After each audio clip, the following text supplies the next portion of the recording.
فرلتين دجيل الصلاة فرلقين تقرأ الصلاة مرحبتين يا النابسين ما نابسين يا النابسين نابا قلتسين نابا حاول نابا مين نابا كبنا ناو كمين نابا مشتي كوني توي فرلقين تقرأ الصلاة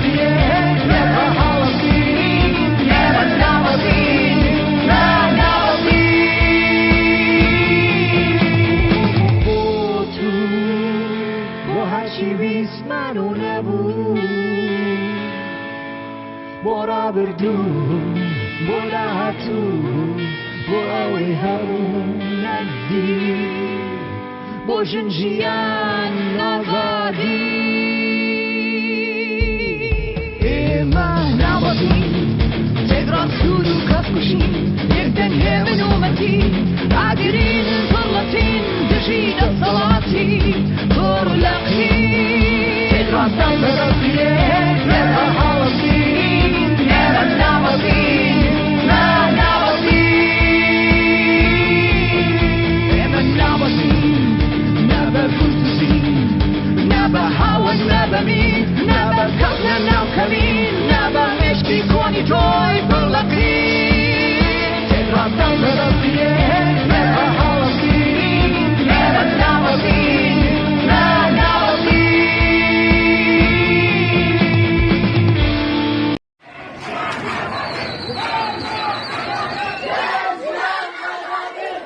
اینجا کردستان است. کابوس فاشیستا.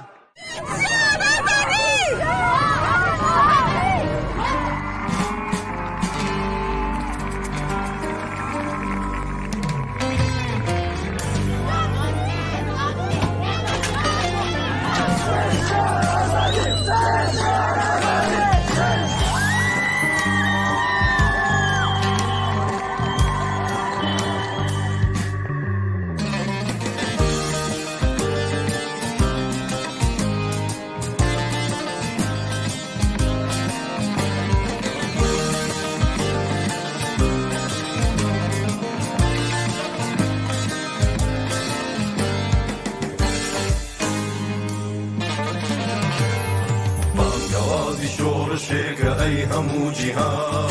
ریگ خوشگر با خباتی آزادی انسان بانگوازی شورشه که ای همو جهان ریگ خوشگر با خباتی آزادی انسان شورشه که به پیشنگیشتانی نیشتمان با مسوگر به سربستی حرمتی جیان شورشه که به پیشنگیشتانی نیشتمان با مسوگر به سربستی حرمتی جیان به سربستی حرمتی جیان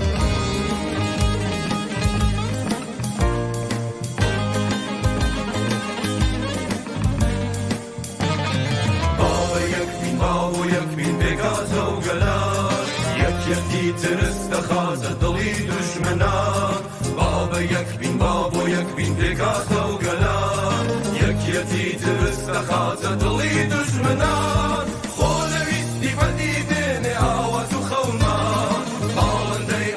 من افرینه با آسمان خونویستی بدیدن آوات و خومان بالنده امانش من افرینه با آسمان بالنده امانش من افرینه با آسمان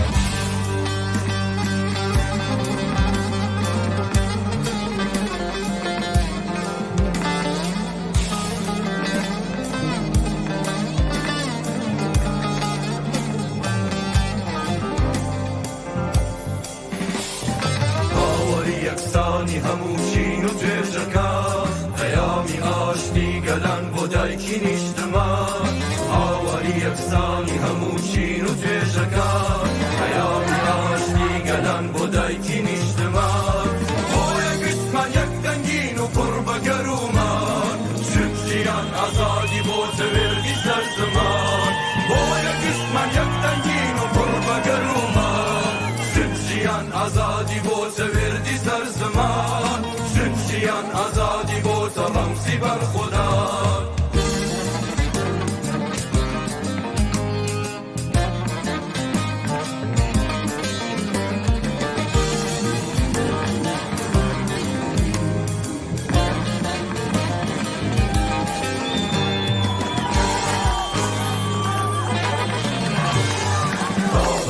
کۆیلەی زۆردارانەی ئینسانەکە بۆ دەبێ چاوەڕێ مەرگ بین لە هەناسەدا ساڵەکەی کۆیلەی زۆردارانەی ئینسانەکە بۆ دەبێ چاوەڕێ مەرگ بین لە هەناسەدا سۆزێکی گەورە بێبخەین بۆمان و نەما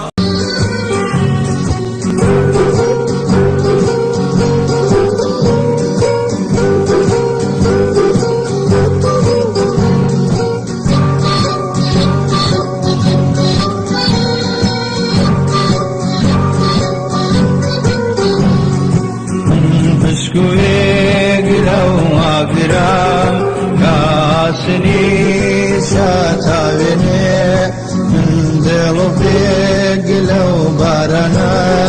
كدريايك بادي ديني من شمالي مو شمالي هذا الشني بسوز تاو دامو بهار رافي داقين داري وراتكم وكم باو من جيلمو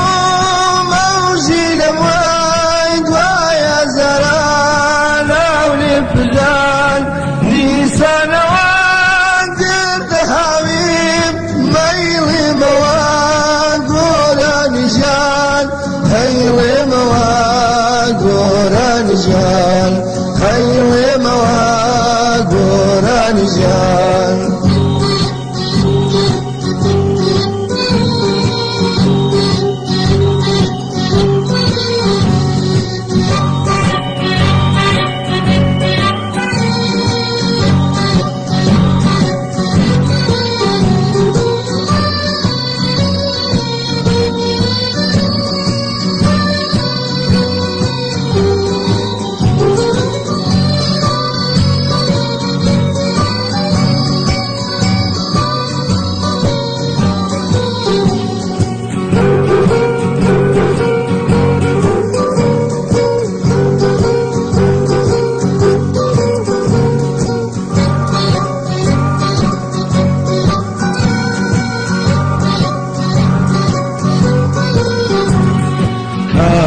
سواي باوك كزاو بمستر زيني بتسا من بسوس ليلا والسنام باقين ترم لو هناسا من باورهم بوما لزام ديري زوي دلرزنم تيو تنان لا بندنم همو جيان هاجنم دهاجنم من رونكي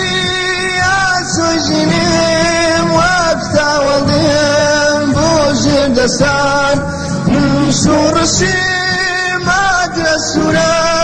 مدرسونا كي كرد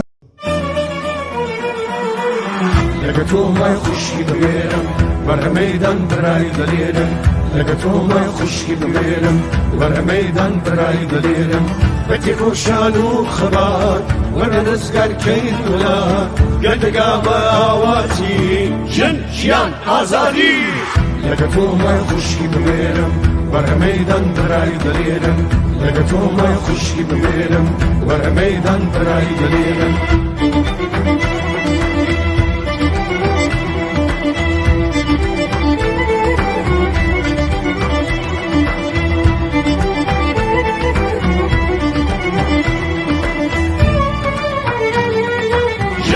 جيان آزادي بتي روشانو خبات وانا نسقر كين ولاد قد قابا آواتي جن جيان آزادي لقيتو ما يخشي بغيرم برا ميدان براي دليلم لقيتو ما يخشي بغيرم برا ميدان براي دليلم دیسان دژمنی خوێن ڕێژی غەدار کەوتە نێو لاوان هەروەک گورگی هار درەندەی بەدخوو جەلادی سەرشێت بۆ خوێن ڕشتنی ملەت کەوتە کار دیسان ڕەنگین بوو چنگی گڵ بینەرانی خۆشەویستی بەرنامەکانی تەلەڤیزیۆنی کۆمەڵە سڵاوم کاتتان باش. ئەسعەد ڕۆستەمیم خۆشحاڵم کە لە یەکێکی تر لە زنجیرە بەرنامەکانی لایڤ و ڕاستەوخۆی تەلەڤیزیۆنی کۆمەڵەوە دینە لایەوەی خۆشەویست. ئازیزان، ئەمڕۆ وەکو ڕۆژانی تر بەشێکی بەرچاو لە شارەکانی ئێران و کوردستان شایدی ناڕەزایەتی دەربڕین بە جنایەتەکانی ڕژیمی کۆماری ئیسلامی بوون کە بە درێژایی دومانی گوزەشتە بە شێوەیەکی وەحشیانە لە دژی خەڵکی ناڕازی لە ئێران بەڕێوێ بردووە. سەرەتا پێم خۆشە ئاگادارتان کەم کە لە ڕێگای ئەو ژمارە تەلەفۆنانە و کە لەسەر شاشەی تەلەڤیزیۆنەکانتان ئەیبینن ئەتوانن پەیوەندی بە ئێمەوە بکەن و ڕاو بۆچوون و نظرەکانی خۆتان بنێرن بۆ ئێمە و بێگومان لە تەلەڤیزیۆنی کۆمەڵەوە ڕنگدانەوەی ئەبێت. ئازیزان، وەک ئەزانن ڕژیم لە بەو شێوەی کە لە زۆربەی هەرە زۆری شارەکانی ئێران بە بەردەوام ناڕەزایەتی، بە بەردەوام تەزاهورات، بە بەردەوام دەرگیریگەری خوێنین لە نێوان خەڵکی ناڕازی و شۆڕشگێری ئێران بە سەرجەم شارەکانیە و لەگەڵ دەسەڵاتداران و هێزە ئەمنیەتیەکانی کۆماری ئیسلامی دەرگیریگەلێکی خوێنین بەڕێوە ئەچێت و ئەوان بەبێ هیچ دەستپاراستنێ، بەبێ هیچ لە بەرچاوگرتنی مافی مرۆڤ و مافی خەڵکانێک کە ناڕازین بە سیستمێکی دیکتاتۆری کە ئێستا لە کۆماری ئیسلامی لە ئێران نوێنەرایەتی ئەکات و بە کەڵک وەرگرتن لە ئەنواع و ئەقسام تەشەکولهایەک کە تەشەکولهایەکی یان ڕێکخراوەهایەکی تێرۆریستی کە لە ژێر ناوگەل متەفاوتە لە کشوەرگەل دەوروبەر و کشوەرگەلێکە کە حمایەتەکە لە تێرۆریزم، حمایەتەکە لە بەڕێوەبردننی ئەنواع و ئەقسام جنایات و قەتڵعامێکە بە درێژایی 43 ساڵ تەمەنی خۆی لە ئەم وڵاتانە بەڕێوە چووە و بە ئیسفادەکردن لەوانە هەوڵەدات کە دەنگی شۆڕشی کۆمەڵانی خەڵکی ئێران خەفە بکات، هەوڵەدات بە زیندانیکردنیان، هەوڵەدات بە هەر ڕۆژە و لە گۆشەیەک لە ئێران ڕێخستنی خوێن و کوشتنی جوانان و کوشتنی خەڵکی ناڕازی لە شارەکانی ئێران بەڵکو بتوانێت کۆنتترۆڵی وەزعەکە بکات. ئێوە زۆر باشتر لە ئێمە ئاگادارن کە ڕژیم لەم بابەتەوە شکستی خواردووە بە زیندانیکردنی ژمارەیەکی بەرچاو لە هەڵسوڕاوانی تەزاهوراتەکانی ئەوەی کە پێدەڵین کەفی خیابان، ئەوەی کە پێدەڵین سەر شەقامەکان هەوڵی داوە کە ئەو ناڕەزایەتیانە بخەونێتەوە. بەڵام بەگرتنی هەر ناڕازیەک، بەگرتنی هەر شۆڕشگێرەیەک، بەگرتنی هەر ئینقلابی کە ئەمڕۆ لەسەر شەقامەکانی ئێران ناڕەزایەتی بەرامبەر بەم ڕژیمە دەرەبڕێتەوە پێیان دەڵێ کە ئێوە ڕژیمێکی کۆن و دیکتاتۆر و تا سەری سقان دواکەوتن، ئێوە ڕژیمێکی دژی ژنانن، ئێوە ڕژیمێکی دژی چینی کرێکار و کەم دەرامەدی کۆمەلگان، ئێوە ئێرانتان کردووەتە زیندانێکی گەورە بۆ خەڵکی ئێران و خەڵکی بە تایبەت خەڵکی کەم دەرامەد و هەژاری کۆمەلگا کە بەشێکی زۆر بەرچاو و ئەتانین بێژین هێزێکی ملیۆنی ناو کۆمەلگایە و لە بەرامبەر ئەم جنایەتانەی ڕژیمە خەڵک مقاومەتەکە، خەڵک بە هیچ کات لە دروشمەکانی نەتەنیا کۆتا نەهاتووە، بەڵکو ئەبینین کە ڕۆژ بە ڕۆژ ئەم دروشمانە بەرەو هەرچی زیاتر ڕادیکاڵ بوون، بەرەو هەرچی زیاتر گەشەسەندن بە بەرەو هەرچی زیاتر ڕێکخراوبوون ئەڕوات. ئەمە نیشانیەدات کە ئەم ڕژیمە بە 43 ساڵ وەحشیگەری، بە 43 ساڵ خەرجکردنی پوڵی و ئیمکاناتی و مەنابعی خەڵکی ئێران و بەکردنە ناو شیشەی خوێنی خەڵکی ئێران نەیتوانیوە بە سەرکەوتوو بێت لە کنترۆڵی دەنگی دادخوازی، کنترۆڵی دەنگی ناڕازی کۆمەڵانی خەڵکی ئێران و ئەوان خوازیاری ڕۆشتنی ئەم ڕژیمە و هاتنە سەرکاری نظامێک کە بتوانێ ڕێز لە ئینسانەکان وەکو ئینسان بگرێت، ژیانێکی تەمینیان هەبێت، دایکان و باوکان بۆ بەخێوکردن و بەڕێوەبردننی ژیانی منداڵەکانیان مەجبور نەبن کە پەنا ببن بە فرۆشتنی ئەندامانی لەشیان لە کولیەیانەوە هەتا قەرینەی چاویان، هەتا ئەوەی کە بڕۆن ئەنواع و ئەقسام مشکلات بۆ ژیانیان دروست بێت، تەنها و تەنها لەبەر ئەوەی کە ئەیانەوێ مناڵەکانیان وەکو ئینسانهایەکی ئارام کە ئەبینین لە بەشێک لە وڵاتانی دنیا تا ڕادێک ئەو ئارامشە مناڵان بە خۆیانەوەی بینن. بەڵام لە بەرامبەرای بینین کە ڕژیمی ئیسلامی بە هێرشکردنە سەر منداڵان، بە هێرشکردنە سەر خوێندکاران، بە هێرشکردنە سەر ژنان و بەگشتی بە هێرشکردنە سەر کۆمەڵانی خەڵکی شۆڕشگێری ئێران هەوڵ ئەدات کە دەنگی ئەوان خەفە بکات و هەوڵ ئەدات کە کنترۆڵی وەزعەکە بگرێت دەستیەوە. ئێوە زۆر باشتر لە منەزانن کە ئەوان لەم مەبەستەیانە نەتەنیا سەرکەوتوو نابن، بەڵکو ڕۆژ لەگەڵ ڕۆژ زیاتر لەگەڵ قین و تووڕەیی کۆمەڵانێکی خەڵکی بەرین لە شارەکانی ئێرانە ڕوبەڕوو ئەبن. لە ڕۆژانی ڕابردوودا لە سەرجەم شارەکانی کوردستان، لە سنەوە هەتا مەریوان، لە مەهابادە و هەتا بۆکان، لە سەقزە و هەتا سەردەشت و هەتا بێورانی قارەمان، هەتا گۆشە بە گۆشەی شارەکانی کوردستان ئەبینین کە بە بەردەوامی خەبات لە دژی کۆماری ئیسلامی و هەوڵدان بۆ ڕووخانی ئەم ڕژیمە دیکتاتۆر و تاسەرێسقان دواکەوتویە بەردەوام بووە. ئەگەر ئەمڕۆ لە شارەکانی کوردستان بە کوشتنی لاوان و بە گیان ئەسەنەوەی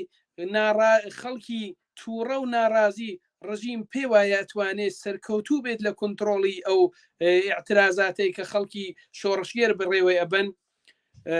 باش وایە کە بیزانێت بە هەر گیان بەخکردووەی کە خەڵکی کوردستان پێشکەش بە شۆڕشی ڕەوای خۆیانی ئەکەن، دەیان و سەدان و هەزاران لاوی شۆڕشگێر تێنە جێگەی ئەوان و ئاڵای ئەوان، ڕێبازی ئەوان و خواست و ویستی ئەوان هەڵەگرن و ڕژیم لە بەرامبەریە تووشی شکستێت.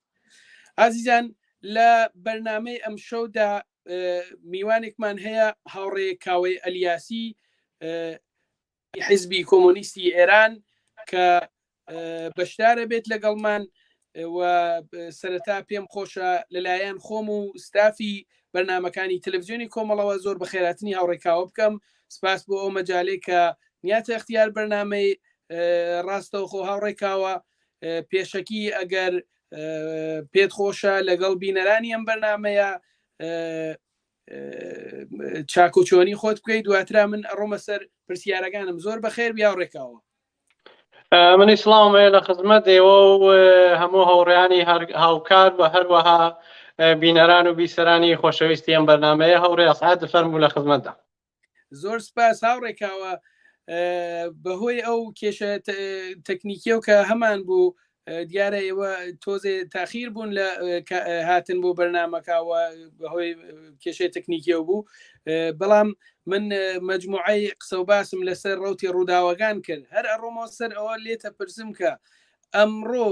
ناڕەزایەتی کۆمەڵانی شۆڕشگێری خەڵکی ئێران لە شارەکانی ئێران چۆن تێپەڕی و هەتاکو ئێستەیش کە دیارە تا ئەم ساتانەی شەر بەردەوامە،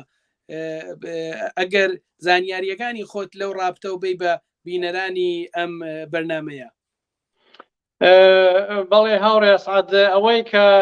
دیارە و معموڵەن زوو لە هەموو شوێنێ بە وەسیلەی فەزای مەجازی و میدیا وانە بەڵاوێتەوە هەموو بینەران و بیسەران ڕەنگە باشتر لە من تعقیبی بکەن و ئاگادار بن لێ. احترازات لە هەموو ئێرانە بە پانایی ئێران هەیە ڕۆژمەڕە بەڕێوە، چێ ئەز جملە لە کوردستانیش ئەمڕۆ وەکو ڕۆژانی پێشوو احترازات بووە معموڵەن بە تەواوبوونی ڕۆژ و دەستپێکردنی شەو معموڵەن بەربەڵاوتر و فرەترەوێتەوە، ئەمە بنا بە بقەتی ئینتەرنێت و فیلترکردنیوانەی احتماڵیەیە کە بۆ شێوە کە لازمە نە بە فەزای مەجازی و نە بە دەستی مەمانانی جێگەی بەڵام ئەوەی کە هەیە لە کولە احترازات هەیە خاموش نەبووە کەم تافرێ لە ئەتانین بێژین هەموو ئەغڵب شارەکانی کوردستانە هەیە بەڵام ڕەنگە بەئیسڵا و بەستەگیچی هەیە تر شێوەی احترازاتەکان و ئێستا چە بە شێوەی ئاگرکردنەوە بێ شعاردان بێ دەستە جەمعی کارێکردن بێ بەستەگی هەیە و بە تەوانی ڕابەران و بە تەوانی سازماندەهانی لە مەحەلا خولاسە ئەو سەبکە کارە و تاکتیکانە چۆنیان پێ باش بێ خۆیان وا بەڕێوە بن و ئەتەخازی یەکەن بەڵام ئەوەی کە وجودی ئەس کۆنکرێت دەتوانم بێژم ئەوەی کە بیندرێ احترازات وەکو جاران هەیە و ئەم ڕوویش خەڵک بازەماتکردنە سەر شەقام احترازی خۆیان دەرەبن. بەڵێ هاوڕێکاوە لەلایەن دەستگا جاسووسی و ئەطلاعاتیەکان ڕژیمی کۆماری ئیسلامیە و بگرە هەتا ئەو بەشەی لە ئۆپۆزیسیۆنێک کە بەئیسڵاح خۆیان بە ئۆپۆزیسیۆنی ڕژیم ناو ئەبەن بەڵام لە واقعا بەشێکیان هەر هەمان بەئیسڵاح پاشماوەکانی ڕژیمی پێش و کەسانێک کە متەوهمن بە ڕژیم و ئەوانەیە کە پێ دەڵێن باڵەکانی ڕژیم بە باسیەواکەن کە ئەوە لە سیستان و بەلوچستان ئەوە لە کوردستان یان بەگشتی لە هەموو ئەو بەشانەی کە کۆمەڵانی خەڵک بە شێوەیەکی ڕێکخراو ناڕەزایەتیکی عمیق بەرامبەر سیاسەتە جنایەتکارانەکانی ڕژیمی کۆماری ئیسلامی دەرئەبڕن پیان دەوتڵێ تەجزیە تەڵەب بەڕای ئێوە تەجزیە تەڵەب کییە و بۆچی ڕژیم لەم کاتا پەنای بردووە بۆ ئەوەی کە لەم دروشمە ئیستفادە بکات و پێوا بێ کە لەو ڕێگە و ئەتوانێ ئەو مۆفەقیەتە بەدەست بێرێت کە لە شارەکە بێسلاح هاوسۆزی شارەکانی تری ئێران لە تاران و تەورێز و ئەسفەهان و یەکە بە یەکەوە شارانە و ئەوە هاوسۆزی ئەوینێ بۆیە ئەم دروشمەی هەڵگردووە پێت وایەتیا سەرکەوتووە بێ پێت وایە قازانجێکی ئەبێ بۆی و بەگشتی بۆچی ڕژیم پەنای بۆ ئەمە بردووە هاوڕێ ئەسعاد ئەو تاکتیکەی ڕژیم بە قۆڵوتنی تاکتیکێکی سوتاوە خەڵکی ئێران بەعام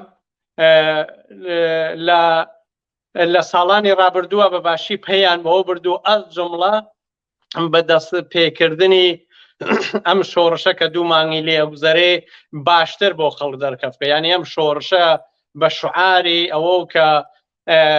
خەڵک لە هەموو لە تارانەوە دفاعیانە کرد لە کوردستان لە شماڵا دفاعیانە کرد لە بەلوچستان لە هەموو ئێرانە شعاری سەراسەری ئەدریا ئەوە بۆ خەڵک دەرکەفکە کە ئەوە تەرفەندێ بووە لە ساڵانی ڕابردووە ڕژیم بەکاری برگە بۆ ئەوەی کە بتوانێت دووبەرەکی بخاتەوە نەو ملیەتەکانی ئێرانەوە بە کورد بەلوژ عەرەب بۆ ئەوەی کە خۆی بتوانێ باشتر حکومڕانیکە و جامعە لە چوارچێوەی ئەو شتێک کە خۆی گەرەکیە بە ئیسڵاح بەڕێوە بووە ئەو تەرفەندانە بە ئیسڵاح بەکارچووە بەڵام خەڵک بەباشی تەشخیصیان داوە کە ئەوە شتێک بووە مانعی بووە شتێکە کە ڕژیم بەکاریەوە بۆ ئەوەی کە جیایی بخاتەنەوە خەڵک وە ملیەتەکان لەنەوە ئێرانە بخاتە بە گژیەکە و ئەو بتوانێت حکومڕانی خۆی بەباشی بکە بۆ بۆنەوە ئەوە سەرکەوتوو نەبووە و مەترەحکردنیشی و هاوردنەوەیشی لەم مەقتەعە وەکو ئەوەیە بێژێ ینی شتێک و تاقی کردبێتەوە جوابی نەدابێتەوە بەڵام هەر بێژی ئای بەشکیم بە شێوەیە لە شێوەکان ئیستا کە شتێک لە ئەبزار ئاڵات یعنی جعبە ئەبزارەکەمان نەماگە بۆ ئەوەی بەکاری بووەم کە شۆڕشەکە سەرکوتکەم بە ئەنحرافیا بکێشێنم بازم خەریکی مەترحکردنەوەی ئەو جۆرە پرۆپاگەندە و جۆرە تاکتیکانە کە سوتاوە بەڕاستی جەمعی لە ئۆپۆزیسیۆنی ناو خودی ڕژیمیش بە ناوی ئیسڵاح تەڵەب ئەوی امتحانی چەند ساڵەی خۆی بە ئیسڵاح هین پەسداوە خەڵک بە باشیە هیناسێ ئەو فقط شەڕی قودرەتێک بوو لە ناوی سەرانی جمهوری ئیسلامیە لە ناوی خۆیان و هەمزەمانیج ئەس قەزا لەلایەن ئیسلاح تەڵەبەکانەوە کە بە شێوەی لە شێوەکان ئەحساسیان کردبوو لە ساڵانی ڕابردووە وەختی سەر هەڵدانی ئەم جنبشی سۆزوانە کاتر بە ئیسلاح جمهوری ئیسلامی ناتوانێت بۆ شێوەکە گەرەکیە حکومڕانیکە ئەمانە شێ فکرێکەنەوە بۆ نەجاتی جمهوری ئیسلامی بۆ بوونە ئەوان هاتنە بازار بەڵام لەلایەن خۆیانەوە حەزب کران و مردمیش بە باشی ئەزانێ خاستەکانیان چە بوو و گەرەکیان بوو عمری فرەتر بە ئیسلاح چەند ڕۆژێک چەند ساڵێکی تر عمرێت زیاتر کەن بە توولی عمری جمهوری ئیسلامی ئەوانە ئەیسا ماهیەتی خۆیان فرەتر بازم دەرەخەنەوە لەوەی کە مردم بۆی سابت بووە تا نازێک بۆ وەسیلەی مەترحکردنی هەرم شعار ئەم مەسەلەی کە جەناب و باسۆ کرد وەکو بە ئیسلاح تەجزیە تەڵەبی و لەتکردنی ئێران و ئەوانە گەرەکیانە پێیان وایە هێشتەی لەنەو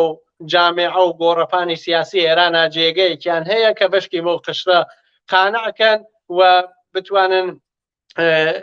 ئەو ئەم جنبشەکە دەستی پێگریە ڕیزش بدا یاکەتێ بە ئیسلاح مشکل بخەنە بەرپای و تەزەلزول بخەنە بە ئیسلاح بە ڕێگەیوانە بەڵام خەڵک بە باشیەوەی تەشخیص داگە و نەک کارساز نییە بۆ جمهوری ئیسلامی ئەم شعارە یا مەترحکردنی ئەم مەسەلە بەڵکو خەڵکیش فرەتر هانەدا کە لە بۆعدێکی وەسیعترا بێتە مەیدان و هەم زەمانیچ بە شعارهای مەترحکا بۆ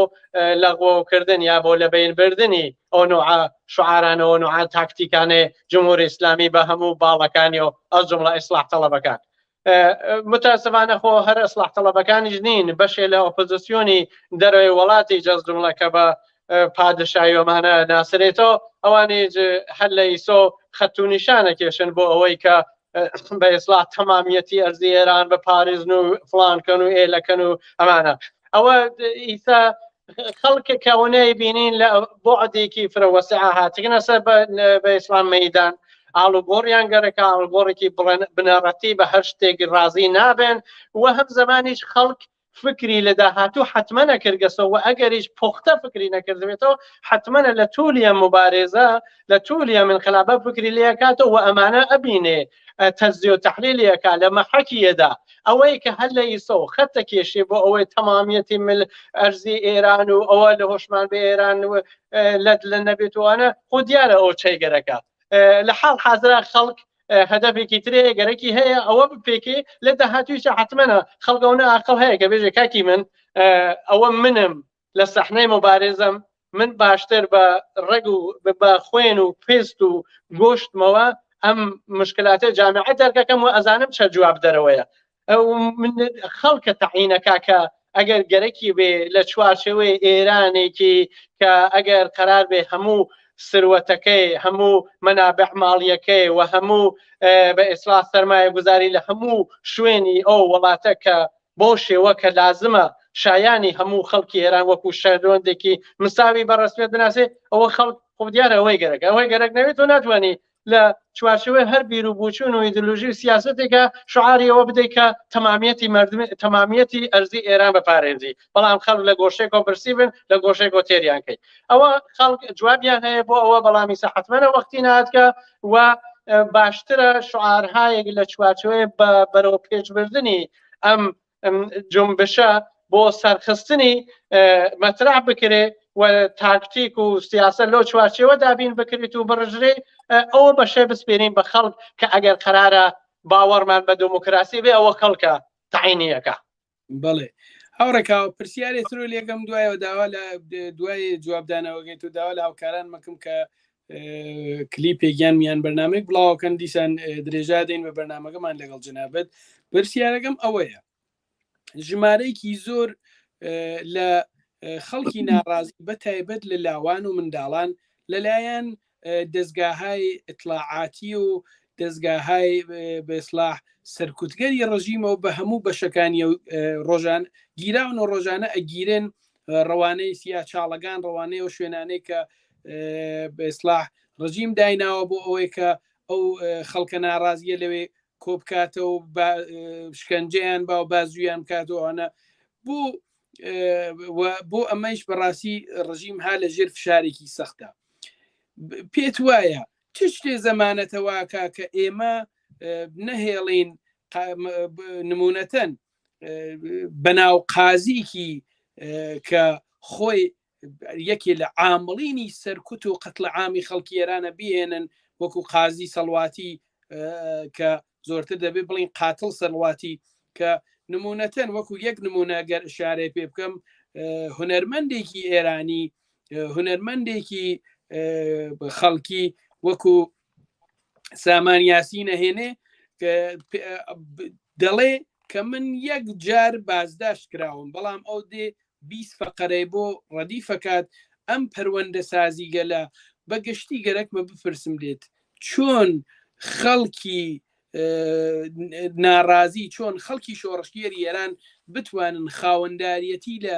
یەکە بە یەکەی ئەو لاوانە و ئەو خەڵکە معتەرزە بگرن کە کاربەدەستانی کۆماری ئیسلامی و ئۆرگانە سەرکوتگەرەکانی خستویانیانەتە ناو بازداشتگا و سیا چاڵەکانەوە. بۆ هاوڕێ سعد بۆ بەرەنگار بوونەوە لەگەڵەوە سیاسەتە لەگەڵەوە ڕەشکوشیە لەگەڵەوە ئەیدامی فەلەی و بەرخوردی ئازار و شکنجە و زیندانی دەسە جەمعیە کە پشتوانەکەی بەئیسلا بەو نیازە و جمهوری ئیسلامیەکە کە جوانان و خەڵک بترسێن و بیان نێرێتەوە ماڵەوە بۆ بەرەنگار بوونەوە لەگەڵەوە سیاسەتە هاتنە دەرەوەی خەڵک لە بۆعدی وەسەعایە ینی هاتنە دەرەوەی خەڵک اعترازاتی گسترشی احترازات هاتنە دەرەوەی خەڵک فقط بە جوانان ڕازی نەب ینی بە جوانان و ئەوانە بۆ احترازکردن فقط بەوە اتکا نەکەین خەڵک لە سنووس بە ئیسلامیان ساڵان یا خەڵکانێک تر کە سنوو ساڵێکیان لە گوزەریا و ئەوانە لە بۆعدی وەسیع بێنە دەرەوە و داخوازی هایەک مەترحکەن ئەس جملە ئازادی هەموو زیندانیانی سیاسی ئەس جملە ئازادی زیندانیانێک کە لەم تولی دوومانگە لە تولی لەم احترازاتە گیراون ینی فقط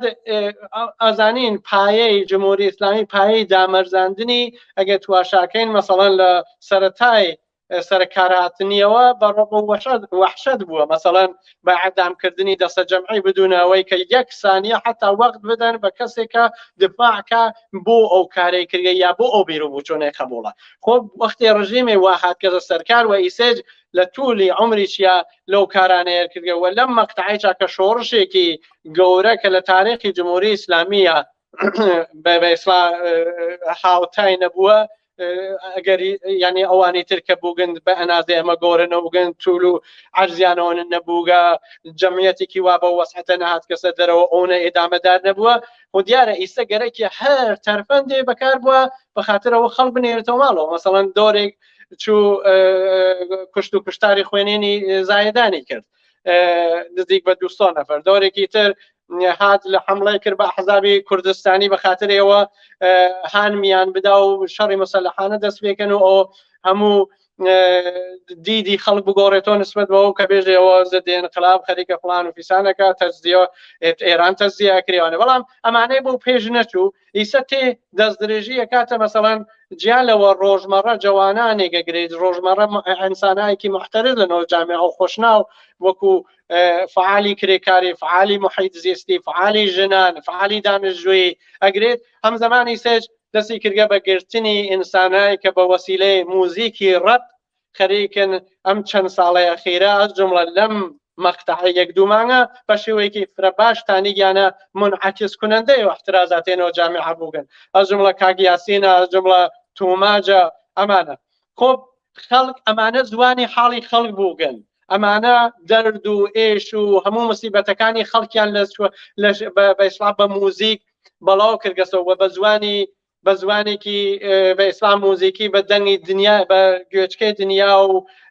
ئەزومە سەراسەری ئێرانیان گەیاندووە ئیسا ئەگەر لەم بۆر حەزەمانیە کە ئەوان هانە ژێرە فشارە مردمی ئێران بە عام نەک بە قەدەوانەی کە هانە سەر بە ئیسلام خیابانەکان و سەر شەقامیان گرکە و احترازەکان حتا ئەوانەیە کە بە ئیسلام بە شێوەیە لە شێوەکانی سە بە هەر دەلیلێک نەهاتینە سەرنەوە ڕێزی ئەم خەباتەوە یاکەتێ سەر شەقامیان نەگرتووە ئەوانە خۆیان ئەشێ بەم ینی مەدیونی دەنگی موزیکی توماج و یاسین بزانن کە هەموو ئێش و ئازارەکانی ئەوانیان باستاب داگە نسبەت بە جامیعای نەک هێران جامیعای خاوەرمیانە و جامیعای دەرەوەی خاوەرمیانێت بۆ بۆنە لازمە بە شێوەیەکی چڕوپەر بە شێوەیەکی فراعاکتیو پێناپایەوە کە بۆ نەجاتی گیانی ئەو بنیامانە کە هانە ژێر دەستی سریە ئینسانی قاتڵە ئەسڵەن قازی و تبقی قانون بەرخوردکردنوانە نییە حتا قانونەکەی خۆچیان بەڕێوە نابنەوە حتا قانون دقیقاً قانونەکەی خۆچیان ئەو قانونەی کە قانونێکی فرز ضد ئینسانیە فرەفرە تەوەحشیە حتا ئەوەش بەڕێوە نابن مەسەڵەن وەکو جەناب و فەرموو قازیەک دانیشێ یەک مورد ئەگەر بە ئیسلاح جرم لە چوارچێوەی قانونی خۆیانە کە بە جرمیدانن بێتۆ هەشت نوێترەوە بۆ ڕەدیڤەکە تۆ هەر دفاعکە لە خۆت با نەکخۆت دووسێ وەکێڵی دفاع لێکە ئەو بۆ باوەڕستا کە تۆ کردکتۆ قازیەکە و تەشخیصی داگە و تبقی دەفتەر و دەستەشەک و ئەماکنی ئەو مەملەکەتە دانریاگەتە پێ و قانونە خۆی ئەیوەڕوت و خۆی دوورنێ جا بۆ بۆنۆ ئەو جۆرە جرمانە نەک بۆ ئەوە ناوێ بنیام بێسلا خودی قازیەکە و خودی قانونەکەی نەختکە بەڵام بۆ ئەوە ناوێ حتا گوێشی لێ بگرێت تۆ گەرەکە بێگەرەکۆنەوەی مەجلس سەر تا بەر لەوە هەت بگرن بۆتیان بێسلا نووسراوە کە چا ئەنگێ بن بە تۆ چە پەروەندەیەک بۆ دروستکرد بۆ خاطرەوە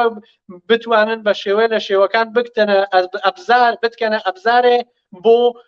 چاوترسنکردنی خەڵکی تر ئیزەخانەندە بێ فعالێکی محرزی سێوێ اجتماعی بێ فعالێکی مەدانی بێ هەر شتێک بێ بۆ بۆنۆ جیا لەوەی کە ئەماکنی جمهوری ئیسلامی جرمی چە ئەسەپێنێ بەسەر ئەم فعالانە وەکو خانەندە وەکو هەر فعالێکی تری هەر عەرسایکی تر مردم ئەشێ بە شێوەیەکی لەوە شێوەی بە ئیسلا لە بۆعدێکی وەسیعە احترازکەن سەر شەقامەکان بگرن و داوای ئازادیان بکەن بڵێ هاوڕێکاوە من پێم خۆش و یەک چت ئیزافەکەم بەو قسانە ئەوی شەوەسەکە ڕژیم من زۆر بیستومەتە و لە تەرێق ئەو پەیوەندیانە و کە پێمان بکرێت بە بنەماڵەکان ئێژێ ئەگەر بێت و بڵێ مناڵەکەم کوڕەکەم کچەکەم هاوسەرەکەم نازانم کەسۆکارەکەم گیراوە مشکڵی بۆ دروستەکەین و ئەیەوەی لەو تەرێقە و ئیعتراز و ناڕزایەتی خانەوادەکان بەگرتنی ئازیزانیان بە ئیسلاح مەسدود کات نێڵێ دەنگیان ببیسترێت پێم خۆشە لێرە و ئەوە بێژم دایکان باوکان خوشک و برایان کەسۆکاری ئەو کەسانێکە هەن لە زیندانەکانی کۆماری ئیسلامیە تەنها و تەنها بە بێدەنگبوونتان لە مقابل گیرانی ئازیزانتانە تەنها و تەنها ئێوە بێدەنگە بن و نابن بە دەنگی نەگەینراوی ئەو لە زیندانەکانەوە دەبێ باسی بکەن دەبێ لە هەر شوێن و هەر ئیمکانێک کە هەست ئیستفادە بکەن ناوی ئەوان بێتە ناو ناوەکانە و خەڵک بیبیسێ کێ گیراوە لەکوێ گیراوە منداڵی کیە بۆ ئەوەی کە تەلاش بکرێ بۆی کە لە دروشمەکانە ناویان ببرێ بۆ ئازادیان جمهوری ئیسلامی تەنیا بە سکوتی ئێمە لە یەک شتا موفقەوێ لە سەربەنیزکردن و لە فڕەدانی لاوان و ناڕازیانی انقلابی خەڵکی انقلابی ئێران بۆ ناو سەدەکان بۆ گۆشەی خیابانەکان بۆ گۆشەی ئۆتۆبانەکان بۆ ناو بیاوانەکان بە بێدەنگبوونمان لە مقابل ئەم جنایەتانێ ڕژیمە هیچ یارمەتیک ناکەین بە ئەو ڕۆڵەگەلمانە کە هانە ناو زیندانەکانە ئێ باگشمان دەنگیان بین لە هەر ڕێگێکە و هەر ئەبزارێکە و بە هەر تەرێقێکە و داوا لە هەموو دایکان و باوکان و ئەو ئازیزانە ئەەکەم کە مناڵەکانیان گیراون بێدەنگ مەبن ناویان بدەن بە خەڵک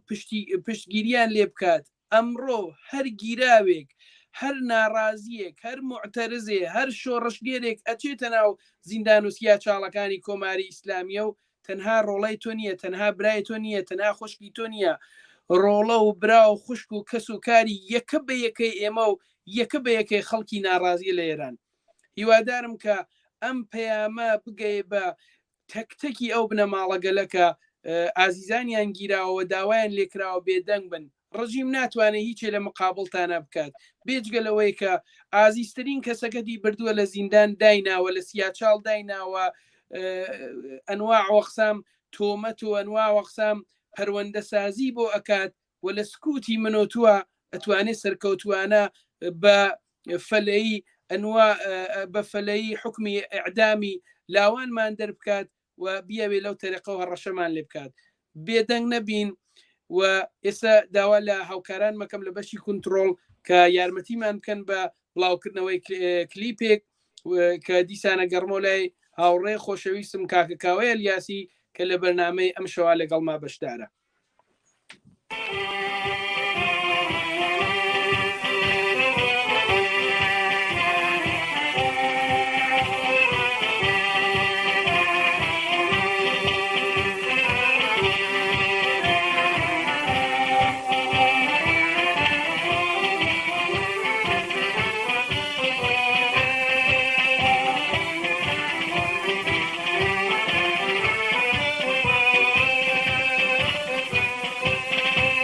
Balena dain baleni sur Lagesh kargaini nikur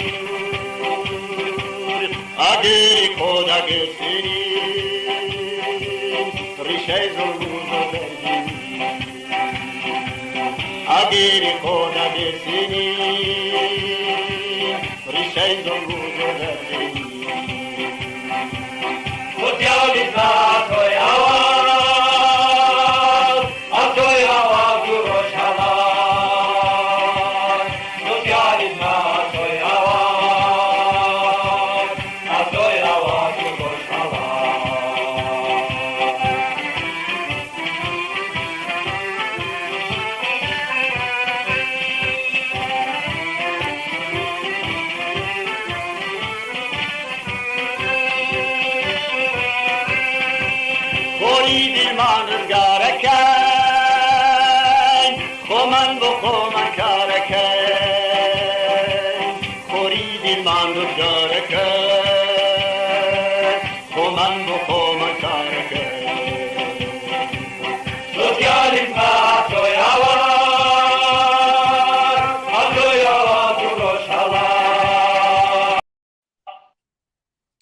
بەڵێ زۆر سپاس بۆ هاوکارانم بینەرانی خۆشەویستی بەرنامەکانی تەلەڤیزیۆنی کۆمەڵا بینەری بەرنامەیەکی ڕاستەوخۆن بە بەشداری هاوڕێکاوەیە یاسی ئەندامی حیزبی کۆمۆنیستی ئێران ئازیزان بەرە بە بەرە هەواڵەکان لە شارەکانی کوردستان لە شارەکانی ئێرانەوە بەدەستمان ئەگات کە لاوانی شۆڕشگێر و خەڵکی ناڕازی و شۆڕشگێری کوردستان و ئێران بەکردنەوەی ئاگر و بەستنی شەقامەکان بە ناڕزایەتی دەربڕین لە گۆشە بە گۆشەی شار و شارەدی و دێهاتەکانی بەشێکی زۆر لە شارەکانی ئێران ئەم شەویش بەرەو پیری درێژەدان بە شۆڕشی خۆیان ئەڕۆن وێڕای هیوای سەرکەوتن بۆیان و وێڕای ئەوەی کە ئارەزوومان ئەوەسە کە هێز و توانا و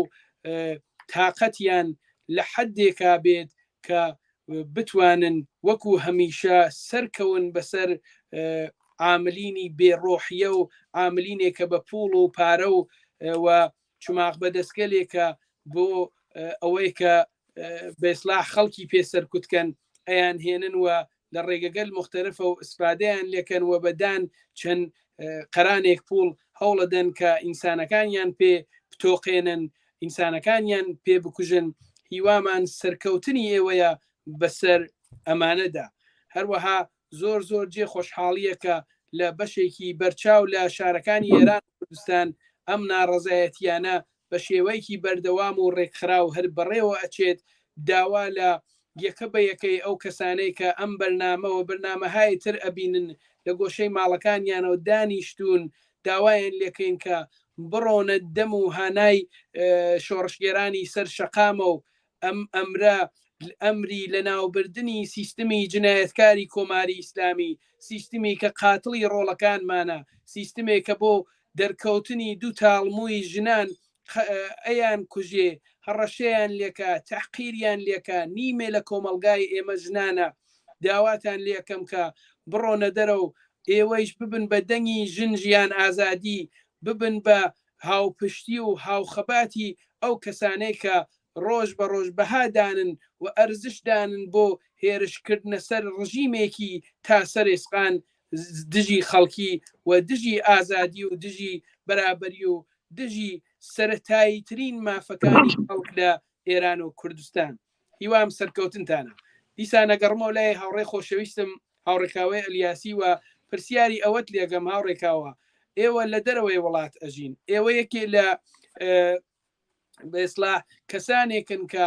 لە خۆپیشاندانەکانە بە شێوەیەکی فعال بە شێوەیەکی هەڵسوڕا و شرکت ئەکەن و ئاگادارن کە لە دەرەوەی وڵات بۆ پشتیوانی لە خەڵکی ئێران و کوردستان چی ئەکرێت. پرسیارت لێگەم هاوڕێکاوە لە ڕۆژانی داهاتووە و یان بەگشتی پێت وایە کە ئەو هاوپشتیە کە لە دەرەوەی وڵات بۆ پشتیوانیکردن لە خەباتی حەقخوازانە و شۆڕشگێرانەی خەڵکی ئێران و کوردستان ئەکرێت دەبێ هەنگاو بەرەو چه ئاستێک بنێت، چۆن خۆی سازمان بدات و چۆن ببێت بە دەنگی سەر شەقامەکانی ئێران و کوردستان لە وڵاتانی دەرەوەی ئێران. هاوڕێ سعد بە دەستپێکردنی ئەترازاتی لە توولی دوومانگی ڕابردوودا یا دوومان لەمە بەرکە دەستی پێکرد، هەمزەمان لە دەرەوەی وڵات احترازاتی دەستی پێکرد، بەڵام هەتا ئەمڕۆ ڕۆژ بە ڕۆژ بە پای مەجای خەڵک لە وڵاتانە بنا بە کار و زیندگی وانیانە کە بڕێژار بەدەستگیرەوە خۆیان بە دڵخی خۆیان ناتوان هەر کاری بکەن، بەڵام ئەو یعنی ئەم احترازاتەی لە دەرەوەی وڵات بووگە گەرەکمە بێژم و سعیان کردگە خەڵکی کە منعکس کنندەی ئەو احترازاتەی ناوەوە بن شعارەکانیان و خۆشبەختانەیە وتم کە یعنی توانی گیانە کارهایە بکەن و مردم لە خارج ئێرانیانی دەرەوەی وڵاتیش لە بعدێکی وەسیع هاتگنەسە سەر شەقام میانەکان ئەوانە، بەڵام ناکافی بۆ ناکافیە. یەک دوو چەند دەلیلێکی باسەکەم بۆتانەوەی کە من پێم وایە ناکافیە ویژەوەسە کە ئێرانیایەکی فرە هەن لە دەرەوەی وڵاتە و ئەمانە ئەگەر ئەوانەیان کە لە چوارچێوەی ئەحزابە سازمان دریاگەن یا عضوی ئەحزابن ئەگەر لە پاوانخوازی حەزبی سازمانی وەکو سێکتاریست کە پێژین بێنە دەرەوە ئەتوانن کاری گەورەتر بکەن. ئەمە بۆ معنان نییە کە تۆ وەختێ لە خیابانێکە لە میانێکە لەگەڵ خەڵکی تر بە بیر و بووچوونایەتەوە کۆبوویتەوە لەگەڵەوە وەکو ئەوان تەداعیەوی یا دوو حزبەکە و سازمانەکەیەوە نەوان نییە، هەر کەس دەتوانێت شێرکەتکە بە پلاکاردی خۆیەوە بە پەرشەمی خۆیەوە و وەختێک کە ئەبینین لە ناوە خەڵک لەسەر شەقام ئەو خەڵکەی کە لەسەر شەقامە بنا بە دەلایلێکی خاصکە بۆ هەمومان ئەزانین ناتوانن خۆ بێژن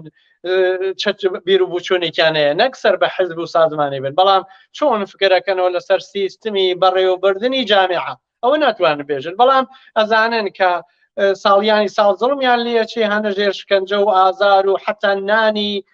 شەویشیان بە گرۆگیریاگە، بەڵام هاوکاریەکەن پێکەوە تێنە سەر شەقام. بە نەزەری من ئەوە کە ناکافیە بیندرێ حدەکە لەگەر بێژین وجودی نییە هەز، بەڵام ناکافیە ئەوەسە کە ئەو سێکتاریستی حیزبیە بووە سەبایسەوەی کە خەڵک نەتوانێت پێکەوە هاو ئاهەنگی فرەتر بکە، کارهایەکی فرەتر بکە بە هەماهەنگی تەکیەکە و بە ئیسلاح بۆ داهاتوویش بەرنامەی فرەتر دانێ. ئومێدەوارین کە لە ئەسرا وەختە لە داهاتووەوە کە تاوەجێ من ئاگادارم حدێکە لە شاری یۆتۆبۆری وڵاتی سوێدا خەرێکی باشترکردنی و عەرسە هەین، ڕەفیقەکان کە لەو بەشەکارەکەن خەرێکی باشترکردنەوە عەرسە هەن کە بتوانن هاوکاری هایەک پێکەوە بکرێ با وجودی بیر و بووچوونی جیاوازی سیاسی حەزبی جیاوازی سیاسی. جەمعێکیش هەن کە سەر بە هیچ حەزب و سازمانێنین جەمعێکی وەسیعن کە ئەوانش دیارە بۆ خۆیان بیر و بووچوونێکیانەیە ڕاوڕەوشێکیانەیە لەباری سیاسی و منزورمە متاسەوانە ئەوانە گاڵ و گۆدار تێن ئەوە نەوگەکە بتوانن یعنی نەک وەختدانن احتماڵی چێک وەختیان ببێ جارجار بۆیان نین کەفتێ، بەڵام نەهات بێتن بنابەوە لەگەڵ حیزبێ سازمانێکە تەداعینەوەنەوە خۆ بۆ بە شاکرێ خۆی بۆ خۆی پلاکاردی دروستکە لە ماڵەوە بیتێرێ وەکو هەر پلاکاردێکە بێ پێی باشە بەڵام خاتی ئەوسەفە بێ واردەوە جەمعە بێ باشتر بۆ ئەوەی باشتر بتوانین دەنگی سەر شەقام بە ئەوروپا و بە قدرەت و سیستمای ئەوروپایی و خەڵکی ئەوروپا بگەینین یا وڵاتەکانی تریش لە کانەدا و ئەمریکاوانەوە بگرن. ئەوە زەحف و کەم و کۆڕیەکیە کە فرەفرە بەرچاوە و ئومێدەوارین کە لە داهاتوودا جێبەجێ بێ. مشکلێ تریش هەیە کە خەڵک لەم وڵاتانە لە هەر وڵات و هەر شارێ بەش بە حاڵی خۆی فقط بەوە ئەکتفا نەکەین کە بچینە سەر شەقام یان مەیانێک 2 سەعات وەختانین سایکەین لە 9 هەفتەیە چاکرێ لەسەر کارە محیتی کارە لەنەوە بەش یعنی قسەکردن لەگەڵ ڕۆژنامەیەکە یا جەمعێک شتێک تەهیەکردنە مەتنێکە تەحویڵی ئیدارەیەکی بێ نازانم کاری گەورەتر یاکەتێ لە جەمعی وەسیعە تەهیەکردنی متون و داخوازی بۆ ڕێپێوانەکان و ئاکسیۆنەکانەیە کە داوا بکرێت لە سیاسەتمەدارانی وڵاتەکان کە نوێنەرانی جمهوری ئیسلامی لە وڵاتەکەیانە دەربکەن سەفارەتەکانیان بوەسن و هەمزەمان هەموو مراوداتی بازرگانی و اقتصادی ئەوانە لەگەڵیانە تەحتێڵکەن بەخاتر فقط نەک بەخاتر ئەوەی کە بێژین پشتیوانیکەن لە شۆڕشێکە لە ئێرانە بە ئیسلاح خەریکە ئەنجامەگرێت و هابەڕێگە و بە ئیسلاح بەڵکو بەخاتری ئەوەی کە ئەو شعارە گەورە و زل و زەبەحەکە ئەمان هەڵیانگر کە تەرەفداری لە حقوقی ئینسان ئەوەی کە لە ئێرانە بەلاشە و خەڵکە کوژیێ مناڵی ژێری 18 ساڵە کوژیێ فقط بە خاتری ئەوەی ئەو احتباری خۆیان لەسەر پراکتیسێراکردنی ینی بە عەمەڵ دەرهاوردنی بۆنە بەرەوە بە خاتر ئەوەیش بێ حتا کە تەن بدەن بەوە وەوادار بکرێن بەوە کە ئەگەر لە فقط لە کسەر کاغەز نییە فقط بە ئیسلاح شعار نییە بۆتان فەرموو لەو منتەقە لە جغرافیای ئەم دنیا ئەو پێشێلیا کرێ لەسەر مافی مرۆڤ کوشتاری ئینسانەکان زایەکردنی حقوقی ئینسان فەرموویەوە بەرخوردێ بکەن حداقل بەرخوردی جەواسە بێژی بە سەفارەتخانەکانی دایخە بڕۆەوە بۆ وڵاتی خۆ دەتر یعنی سەفیرەکانی بنێریتەوە مراوداتی اقتصادی لەگەڵ یاقەت کرد. بەڵێ زۆر سپاس دەگەم هاوڕێکاوی الیاسی ئەندامی حیزبی کۆمۆنیستی ئێران بۆ ئەوەی کە لەم بەرنامە لەگەڵمان بوویت زۆر سپاس بۆ بەشداریت. ممنون هاوڕێ سعد منیش دەستخۆشیەکەم لەوە و لە ڕەفیقانی هاوکار لە پشت سەحنا یا تەکنیک و هەروە سپاس بۆ بینەران و بیسەرانیش. بەڵێ زۆر سپاس بۆیەوە. بەڵێ بینەرانی خۆشەویست وەک لە قسە و باسەکان هاوڕێکاوی شادیار بوو بە تایبەت لە هەڵسوڕان و فعالیت لە دەرەوەی وڵاتە داوا لە هەموو ئەو کەسانەی کە خۆیان بە ئینسانهایەکی حەقخواز ئازادی خواز بەرابەری تەڵەب ئەزانن بەشدار بن لە هاوپشتیەکان لەگەڵ کۆمەڵانی خەڵکی شۆڕشگێر لە ئێرانە شکایەت بکەن لە عامڵینی ڕژیم کە لە وڵاتەکانیانە هەن معرفیان کەن بە دەمودەستگای قەزایی لە وڵاتەکانی خۆیانەوە بڵێن کە ئەمانە کۆمەکەکەن بە جنایەتەکانی بەڕێوەبردننی جنایەتەکانی ڕژیمی کۆماری ئیسلامی لە وڵاتانە دروشمی داخستن و دەرکردنی ئەو لانە جاسووسی گەلە کە لە ژێر ناو سەفارەتە بۆ ڕێکخستنی کاری تەرۆریستی و کاری جاسووسی لەسەر هەڵسوڕاوانی سیاسی و کۆمەڵانی خەڵکی ئێران لە دەرەوەی وڵات کە بە درێژایی ئەم ساڵانە ڕژیم عامڵی ئەسلی هاتنی هەڵاتنی ئەوان بووەوە ڕووکردنیان لە وڵاتانی دەرەوە بن و بەم شێوەیە هەرچی زیاتر ئەوانیش لە دەرەوە سەهم خۆیان ئەدا بکەن لە مقابل بەرانبەرکێ لەگەڵ ئەم ڕژیمە جنایەتکارە. لە کۆتایی ئەم بەرنامە سپاسی ئێوەی خۆشەویست دەکەم کە وەکو هەمیشە هاوڕێ بەرنامەکانی تەلەڤیزیۆنی کۆمەڵە بوون. هیوا و ئاواتمان ئەوەیە کە یەکە بە یەکەی ڕۆڵەکانمان کە ئێستا لە زیندانەکانی ڕژیمی جنایەتکاری کۆماری ئیسلامین بە خەباتی هاوبەشی هەمومان ئازاد بکرێن و لەلایەن خۆم و هەموو هاوکارانم و هاوڕێیانمەوە سەری ڕێز و نەوازشدا نوێنین بۆ یەکە بە یەکەی ئەو ئازیزانەی کە لە بە درێژایی شۆڕشی نوێ خەڵکی کۆمەڵانی خەڵکی ئێران بۆ وەگۆڕانی کۆماری ئیسلامی گیانیان بەخت کردووە دڵمان لایەنە و بە بەردەوامی دەنگی ئەوان ئەبین هەتا گەیشتن بە ئاواتەکانی ئەوان و ڕۆڵەکانیان. سپاسدانەکەم کە تا ئێستا هاوڕێ بەرنامەی زیندوو لە تلڤیزیۆنی کۆمەڵەوە بوون و تا بەرنامەیەکی تر ئاواتی سەرکەوتنی خەباتی هەمووتان نەخوازم. ژینا بە خوێن ئاو دێری کرد شار و گوند و کۆڵانەکان بوو بە مەشخەڵی ئازادی شەقامەکانی گشت هەژان ڕێبوارانی ڕێی سەربەستی یەکیان گرت و بوون بە شەپۆل کەوتنە ڕێ بەرەو شەقام دایان پۆشی ڕووبار و گۆل بوو بە ئاگر بوو بە مەشخەڵ بۆ کیانی گشت نەیارەکان پێکەوە خزیان بۆ دەریا کانی و ڕۆخ و ڕووبارەکان بوو بە هەوێنی یەکێتی بۆ گەلانی داگیرکرا و هاتنە سەما و سۆز و ئەوین ژن و کیژانی هەقفرا بوو بە هاوارێکی گشتی درشمی جوانی جەمسەری نەڕووسەری نەتووسەری ئازادی و بەرابەری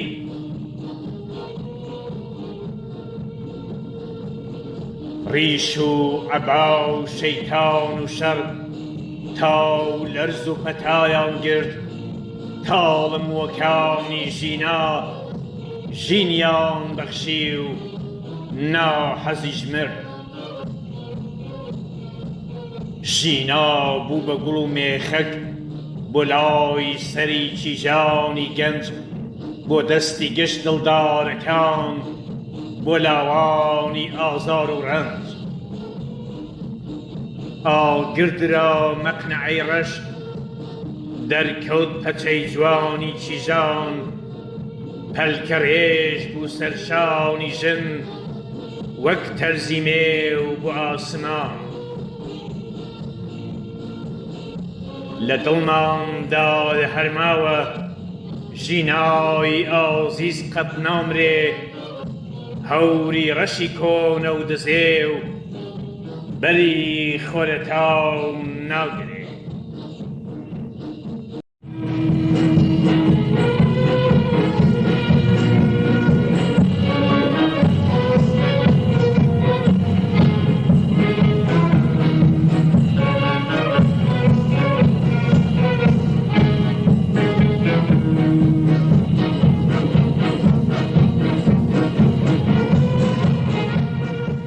سڵاوێک لە هەڤاڵانی سەرشەقام ئەم جمهوری ئیسلامی کابوسێکە یان بە کوردی شەوەیەکە لەسەر سینجی ئێمە چۆچی نەحسی داکوتاوە ئەوا بۆ نزیکەی 40 ساڵ دەچێ ئەم کابوسە ئەم شەوەیە هەر بە زەبری شەلاق و گولە و شمشێر ئەم ئێرانەی کردوتە ئاخوندستان و بەرەبەرە هێناویەتە دواوە ئەوا بۆ نزیکەی 40 ساڵ دەچێ ئەم دێوەزمە گریسەیە دەستی خستۆتە بەربینی قامەتی بەرزی ئازادی خۆشەویستی و ئینسانیەت بەڵام هێشتا دوای نزیک بە 40 ساڵ نەبۆی خراوە و